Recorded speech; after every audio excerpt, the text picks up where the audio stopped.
My friends, this weekend isn't just another primetime game. It's one of those rare mid-season matchups where the atmosphere shifts, the tension rises, and you can feel something big about to happen. Under the lights of a Sunday night, a clash that promises to shake up the conference and hint at what's coming in the most decisive months. Lions fans, it's time to show up. Drop a like to support the channel and comment below if you've been an Eagles fan for over 50 years. I want to see our true veterans. And now, no more delay. Let's get to it. What we're heading into this weekend isn't just another primetime slot on the schedule. This feels like one of those rare mid-season showdowns where the atmosphere, the stakes, the history, and the moment all collide at once. Eagles versus Lions under the lights at Lincoln Financial Field, Week 11, Sunday Night Football. And if you're an Eagles fan, you can feel it already. This game is carrying a postseason scent long before January hits. Because the truth is, everything about this matchup feels like a preview of something bigger, something that could define NFC playoff seeding and maybe even determine who gets that path through South Philadelphia when the stakes are highest. Philadelphia comes back home after a brutally tough road trip on Monday Night Football in Green Bay, getting back early Tuesday morning, barely any rest, and yet still entering this game as 2-point favorites. That's how much respect oddsmakers have for how this team has performed. That gritty win over the Packers wasn't pretty, but it was the type of win that good teams, true contenders, find a way to pull off. And now, after grinding through weather, injury scares, and low-scoring chaos, they're staring down a Detroit team that, once again, looks like one of the most complete rosters in the league. And think about how wild this feels compared to where both teams were a year ago. Around this exact time last season, Eagles fans and Lions fans were already looking ahead, half whispering and half screaming, we might be heading for an NFC championship showdown. Both teams were cooking. Both teams were hot. Both teams were built in a similar, tough-minded, line-of-scrimmage-first identity. But the Lions got hammered by injuries, the Eagles surged, and the collision course fizzled before it ever became real. And this year, once again, here we are, two of the deepest, most talented, most stable organizations in the NFL led by Brad Holmes and Howie Roseman, both in prime playoff position, both capable of taking the top seed, and both carrying unique weapons that can change a game in one moment. Detroit's path back to this moment has been fascinating. They lost Ben Johnson, the most sought-after offensive coordinator in years, now leading the Bears. They lost Aaron Glenn, now the Jets head coach. They opened the season looking rough against Green Bay, but since then, they've turned into a machine again. They crushed the Bears, beat a healthy Ravens team in prime time on the road, shredded Cleveland, handled Cincinnati, stumbled briefly, and then found their groove once more. And Dan Campbell, as bold as ever, decided to take over play calling last week. And what happened? Over 40 points. Creativity, rhythm, balance, aggression, all trademarks of a coach who never apologizes for swinging big. And when you look at Detroit by the numbers, it jumps off the page. Second in points per game at 31.4. Sixth in yards per game. Fourth in yards per play. They are one of those offenses that doesn't need long drives. They can score in a flash, and they can hurt you with power or speed. Jared Goff is throwing one of the cleanest balls in the league. Amon-Ra St. Brown is a top 5 receiver, able to line up anywhere. Jahmyr Gibbs and David Montgomery offer one of the most dangerous 1-2 punches in football. And their trench play, led by Penei Sewell and Aiden Hutchinson, makes everything else possible. But this is where things shift, because the Eagles match all of that strength with their own. And the advantage for Philadelphia? This defense has been evolving every week. It has been bending, adjusting, tightening, reacting. And now, with the emergence of Jalix Hunt, the addition of Jalen Phillips, and the rise of young interior power through Jordan Davis and Jalen Carter, suddenly the Eagles' pass rush is transforming right before our eyes. Against the Packers, they pressured Jordan Love heavily. Against the Giants, they collapsed everything. Consistency is building. Momentum is building. And that is going to matter against an immobile quarterback like Jared Goff. Goff is precise, smart, accurate, but he needs a clean pocket. He needs rhythm. He needs timing. And if this Eagles front gets home the way they have lately, especially with Phillips creating chaos and Hunt finally heating up, this game can tilt fast. That becomes especially important because Detroit's offensive line is no joke. Taylor Decker, Graham Glasgow, Penei Sewell, it's a unit designed to bully. But the Eagles' defensive front is starting to look like it can punch back harder than it gets punched. And as we've seen already, the other major chess match will be how the Eagles handle Amon-Ra St. Brown. Detroit moves him everywhere, outside, inside, even in the backfield, which means Quinnen Mitchell, Cooper DeJean, and Adoree Jackson will all get their turns. St. Brown has 8 touchdowns already this season, and he is Goff's most trusted read. Handling him is the difference between forcing Detroit into long, uncomfortable drives, or letting them carve up the field with quick strikes. Meanwhile, on the offensive side for Philadelphia, this game comes down to one simple truth: 10 points is not enough. That might have worked in freezing temperatures at Lambeau, but against Detroit's explosive offense, anything under 24 probably gets you beat. Kevin Patullo cannot call this game scared. He cannot go conservative. He cannot shrink from the moment. Even Dan Campbell said this week that momentum belongs to the team bold enough to grab it. And if the Eagles want to protect home field, keep pace in the NFC race, and show the conference that the path to the Super Bowl still runs through Philadelphia, this has to be the week the offense wakes up, especially in the passing game. Especially by getting A.J. Brown involved early and often, because the Lions' biggest defensive weakness is their secondary. Injuries, inconsistency, wide-open windows. This is the matchup where A.J. Brown should feast. This is the matchup where DeVonta Smith can exploit space. This is the matchup where Jalen Hurts needs to take command, dictate the tempo, and establish a standard. And as we look towards Sunday night, it all comes down to this: 2 teams with something to prove, something to protect, and something to gain. 2 teams built the right way, coached with conviction, and loaded with weapons. 2 teams that believe, deeply, that the road to the NFC title should run through their home turf. So let me ask you, as we wrap up this first half of our coverage, before I dive into the matchups, predictions, and the deeper breakdown in part 2, what do you think, Eagles fans? Do you see Philadelphia pulling this off under the lights at the Link? And when you zoom in and really start breaking down these matchups one by one, the picture becomes even clearer. This game is going to hinge on physicality, discipline, and who responds when momentum swings violently from one sideline to the other. Detroit doesn't just score, they score fast. They seize moments. They play with the type of emotional force that Dan Campbell brings into every interview, every press conference, every sideline huddle. And when a team like that lands a punch, you can't retreat into conservative play calling or hesitation. You have to punch back harder. That's why the pressure on Kevin Patullo in this game is enormous. There were too many moments against Green Bay where the offense tightened up. The conservative calls, the predictable sequences, the shrinking away from aggression, those things simply cannot happen against Detroit. Because if you do that against the Lions, they will absolutely bury you. They're too talented, too explosive, too coordinated. They don't need long drives or extended possessions to flip the scoreboard. And if the Eagles stall or fall into patterns on Sunday night, they're risking more than just a loss. They're risking losing control of the NFC's top seed. What has to change? For starters, A.J. Brown must be a focal point, not an afterthought. There's no world in which a player of his magnitude gets 3 targets in a game like the one against the Packers. Smith has been outstanding this season, emerging as the pure separation guy, the route runner who punishes soft coverage. But Brown is the tone setter. When he gets the ball early, he changes the entire identity of this offense. And with Detroit's injuries in the secondary, Kirby Joseph's knee issue, Terrion Arnold's concussion, this is a perfect opportunity to attack aggressively downfield. And the matchup that quietly might decide everything involves something most fans won't talk much about: Lane Johnson versus Aiden Hutchinson. Lane's ankle injury on Monday night was one of those heart-stopping moments where the fan base collectively held its breath. And yet somehow, in classic Lane fashion, he limped back onto the field when it mattered most. And there's no sugarcoating it. The Eagles need Lane in this game. They need his leadership, his stability, and his ability to erase the league's best edge rushers one-on-one. Hutchinson is relentless, violent with his hands, and capable of blowing up drives with one play. If Lane can play, and play close to himself, that becomes a stabilizing force for the entire offense. Another battle to watch is the Eagles' defensive front versus the Detroit run game, because this is where you find the hidden leverage in the matchup. Jahmyr Gibbs is lightning. David Montgomery is thunder. Gibbs can erase angles and turn a crease into a touchdown in seconds, while Montgomery is a bruiser who leans on you until you crack. The Eagles' run defense hasn't been bad this year, but it hasn't always been dominant either. Against this combination, any missed gap, any overpursuit, any breakdown in edge contained can flip into a 40-yard chunk. That's why players like Jordan Davis and Jalen Carter have massive pressure on them to own the line of scrimmage. not just clog space, but dictate terms. If they can limit early down success, they'll put Goff in predictable passing situations, and that's where the pass rush can take over. And speaking of the pass rush, the addition of Jalen Phillips is starting to look like one of the most important moves of the entire season. He fits Vic Fangio's system perfectly. He thrives in the structure. He embraces the coaching, and the way he dominated against Green Bay shows exactly why the Eagles went all in. 8 pressures, 7 hurries, forced fumble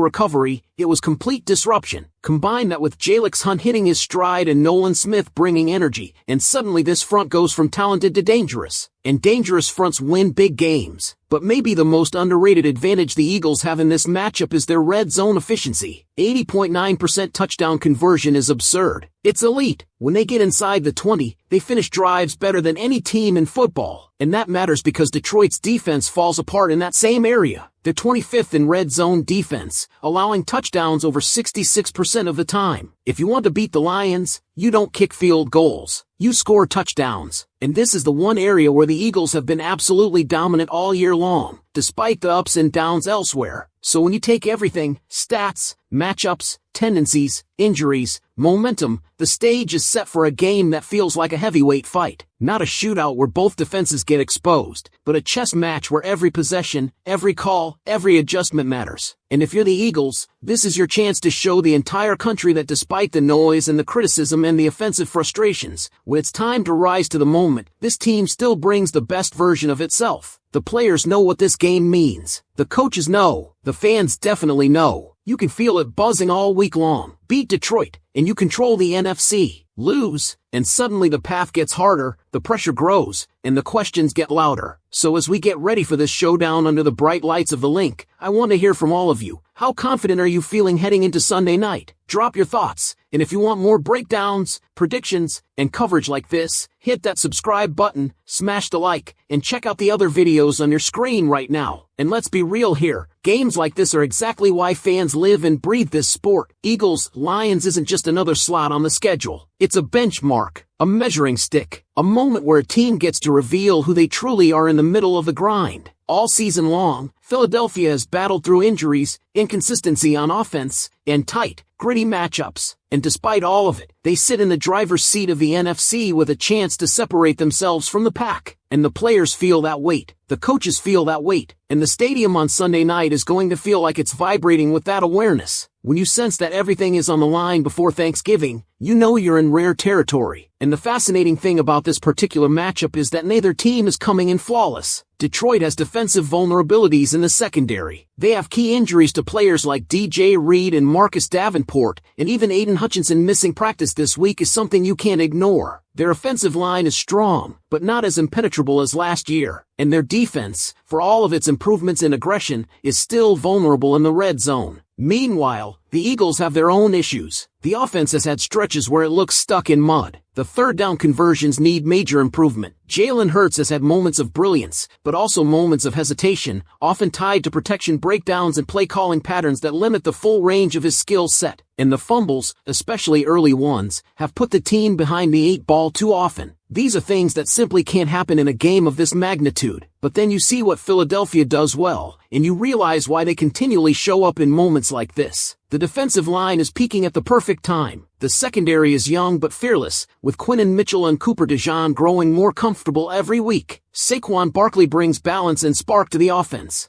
DeVonta Smith is putting together one of the most complete seasons of his career. And Lane Johnson, if he plays and plays well, instantly stabilizes the right side of the line and allows the Eagles to call this game aggressively instead of cautiously. That's why Sunday night will be about who asserts identity first. The Eagles at home, under the lights, with the crowd that turns South Philly into one of the loudest, most hostile environments in the league, have every reason to walk into this game thinking, this is our moment, this is our house, this is our conference, and we aren't letting it run through anyone else. And yet, Detroit walks into this game knowing they're good enough to silence any stadium in the NFL. They've done it. They've won big road games. They've beaten teams with strong defenses, smart coaching, and explosive players. They don't get intimidated. They embrace the chaos. and they play with an emotional edge that can either fuel them or cost them, depending on how the night unfolds. That's the beauty of this matchup. You have two teams that refuse to back down, two teams that trust their front office, believe in their coach, believe in their culture, two teams that feel like they've been building toward moments like this for years. And when you pit that kind of will against each other for 60 minutes in prime time, you're going to get drama. You're going to get swings. You're going to get moments that fans remember for the rest of the season. And the question that hangs over all of this is simple. Which team rises? Which team makes the defining fourth quarter play? Which quarterback takes control when the game tightens? Which coach stays aggressive instead of tightening up? Who does just enough to emerge from this fight with the NFC's top spot still in their hands? That's what we're set up for on Sunday night. A potential playoff preview, a potential seeding tiebreaker, a potential momentum shift that shapes the rest of the season for both clubs. And if you want more breakdowns like this, more Eagles-Lions analysis, more league-wide storylines, and more deep dives into what this team is building toward, then do me a favor, hit that subscribe button, drop a like, and check out the videos popping up on your screen right now. Your support keeps this channel growing, keeps the conversation going, and keeps these breakdowns coming every single week. And as we push this breakdown forward, the last piece that can't be overlooked is the emotional temperature entering this matchup. There's a different kind of urgency surrounding Philadelphia right now. The outside noise about the offense, the questions about identity, the conversations about whether this team has truly hit its stride, all of that has reached a boiling point. And games like this, in front of a national audience, tend to reveal exactly how a team responds to pressure. You either tighten up, or you let that pressure forge a sharper edge. The Eagles, historically under Jalen Hurts, have been a team that thrives in these primetime environments. They play cleaner, they play faster, they play with an intensity that feels elevated compared to afternoon kickoffs. And Hurts himself often leans into the moment with a calm, controlled demeanor that settles the entire operation around him. That matters. That leadership presence is the difference between a team that survives tough stretches and a team that collapses under them. And when you contrast that with the Lions, you see a completely different emotional style, yet one that's equally effective. Detroit plays fueled by adrenaline. They play with swagger. They play like they're always trying to prove a point, because that's the culture Campbell has built. They've embraced the nobody believed in us energy for years, and even though the league now respects them, they still play like underdogs trying to punch out giants. That makes them dangerous, but also unpredictable. And often, unpredictability on the road against a team like Philadelphia comes with consequences if things start sliding early. So when you zoom out and look at Sunday night as a complete picture, you realize the stakes go beyond a single win. This game could be the difference between hosting playoff games or traveling for them. It could be the difference between controlling matchups or being forced into unfavorable ones. It could even be the difference between momentum and doubt heading into the final stretch of the season. Every year, there is a moment somewhere around week 10 or 11 where a contender sends a message to the entire league. A moment where they plant their flag and say, "This conference runs through us." The Eagles have that opportunity right now, at home, in prime time, with the entire country watching, with the NFC standings hanging in the balance, with a defense that's getting hot at the perfect time and an offense that must rise to match the moment. If they hit explosive plays early, if the pass rush rattles Goff, if the red zone dominance continues, if Lane Johnson finds a way to gut it out, and if the offense can match Detroit's energy punch for punch, the Eagles can seize control not just of this game, but of the entire NFC postseason picture. And if they don't, the Lions are talented enough, prepared enough, and aggressive enough to leave Philadelphia with a win that would shake up the entire conference. That's what makes Sunday night so massive. It's not hype. It's not narrative fluff. It's the truth of where both franchises stand and what's at stake when the ball is kicked off under those lights. So if you're locked in, if you're ready for this matchup,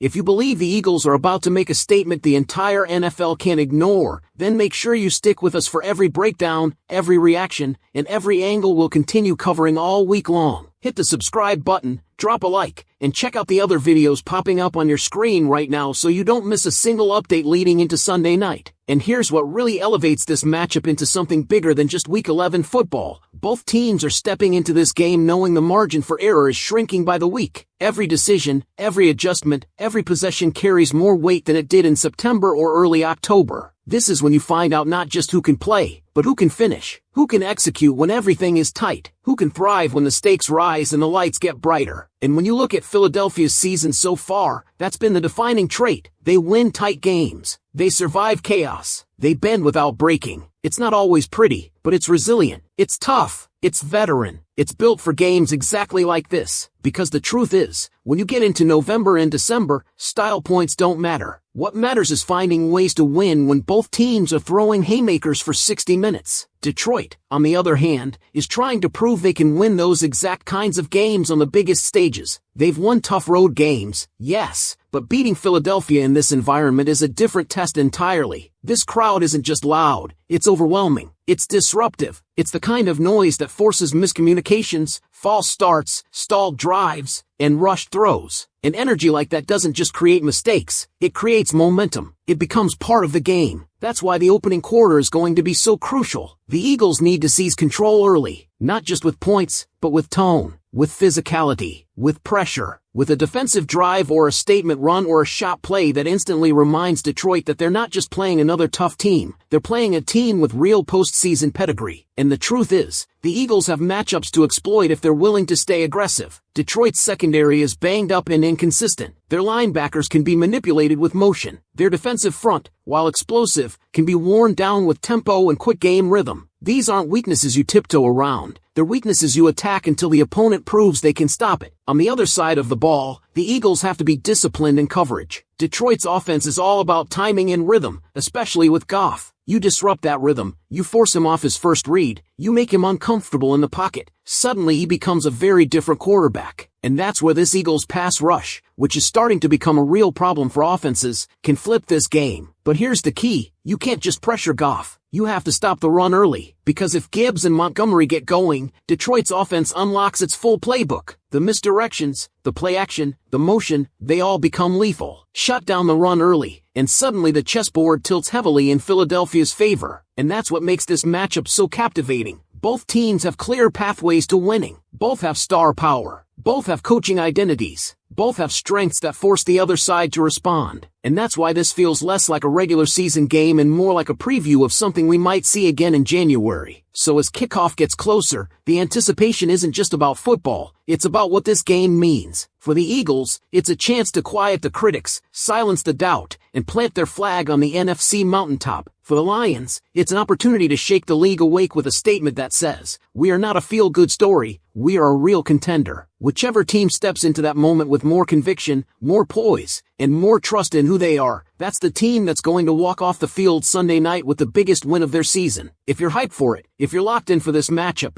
and if you want more breakdowns, reactions, and in-depth analysis all week long, make sure you're subscribed, hit the like button, and check out the videos popping up on your screen right now.